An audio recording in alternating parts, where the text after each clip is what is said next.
March 18ஆம் தேதிக்குரிய அனுதின பரலோக மன்னா.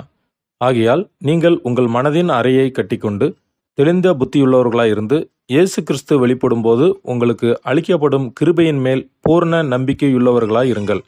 1 பேதுரு 1ஆம் அதிகாரம் 13வது வசனம். வசனத்திற்குரிய விளக்கம்.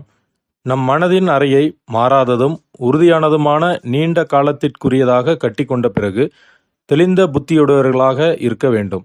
நம் மனதில் எவ்வித கிளர்ச்சியும் கோபமூட்டும் அளவில் ஏற்படக்கூடாது. அவ்விதம் ஏற்படும்போது குறுகிய நேரத்தில் நம் ஆவிக்குரிய ஜீவியம் மாறுதல் அடைந்து பல நிந்தைகளுக்குட்படச் செய்யும். இதனால் தேவனுடைய மேலான வாக்குத்தத்தங்களை பெற நம்மை தகுதியற்றவர்களாக காணப்படச் செய்து விசுவாசத்தின் பரீட்சையிலே விழுந்து போகச் செய்யும். இந்த சோதனையை மேற்கொள்பவர்களே பரிசை பெற முடியும். ஜீவ பாதையிலே நம் ஓட்டமானது விட்டுவிட்டு ஓடக்கூடியதாக இராமல் சோர்ந்து போகாமல் நற்கிரியைகளை செய்ய வேண்டியதாக உள்ளது. ஆமென்.